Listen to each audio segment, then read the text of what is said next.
Now, what's really interesting about CorelDRAW is we have lots of different view options. Now, what I mean by that is we have lots of different options that we can use when we are taking a look at our artwork, when we're working with our artwork here inside CorelDRAW. So what you're seeing right now is what's referred to as enhanced overprint. Now, that's the default here inside CorelDRAW, the default view, I should say. And it's the highest quality view, by the way. So what we'll do here is we'll take a quick look at some of the different views, and as you're working through your design workflow, you can always switch between the views to get a sense of how your artwork's looking, or perhaps you're trying to edit a certain area of your artwork and you're having a tough time selecting it. Then these different views are definitely going to help you out here. So what I'm going to do here is I'm going to head up to my view menu, and what we see here is we have simple wireframe right up at the top there, wireframe, draft, normal, enhanced, and then you can see the one that I'm on right now, enhanced with the overprints. That's our default. So let's take a quick look at each of these fellas here. I'll start off by choosing simple wireframe. Go ahead and do the same thing here. And you'll see right off the bat that your artwork has changed. We now have almost a skeletal structure or a skeletal wireframe of our artwork. Now, here's really what the simple wireframe is doing. It's going to display an outline of your artwork by hiding things like fills, contours, drop shadows, intermediate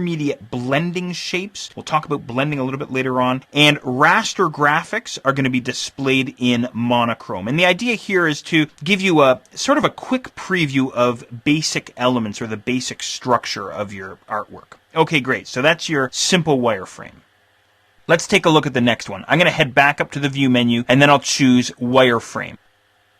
Now, wireframe is very similar to the simple wireframe. It's going to give us this wireframe or this skeletal structure in addition to some intermediate blended shapes. And once again, hang on to that idea of blended shapes. We'll talk about blending objects a little bit later on. So there you go. There's your wireframe view. Okay, back up to the view menu, and I'll head down to draft. Now, draft is kind of like a sort of a low resolution preview, a draft view of your artwork, right? It displays your fills and your strokes, and it's going to display your raster graphics, but it's going to do so again at a low resolution. And you can really get an idea of this in this artwork here by having a look at the rear wheels, even the front wheels there, and the sort of the side of the car there. It's all sort of a low quality preview mode, if you will. Okay, I'm going to head back up to the view menu. Let's head down to normal. Now, what we get with normal is it's going to give you sort of a mid-range view. Not a super high quality view, but kind of that mid-range. And you can see, for example, my artwork is already starting to look better. The tires there, the wheels in my car here, the sides of the car, and so on. But it's not as high quality as the next guy, which is called enhanced. So I'll head back up to the view menu here, and then I'll head down to enhanced.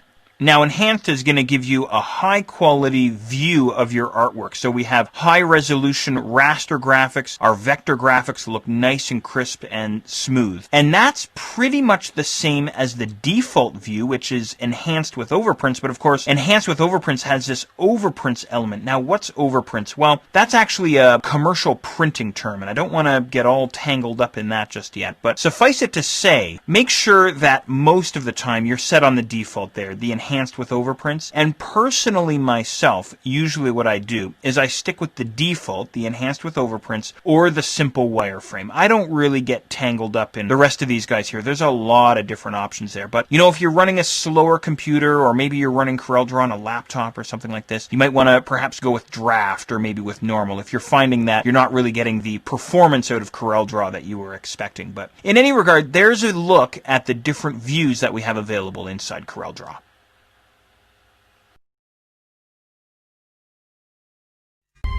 To change up.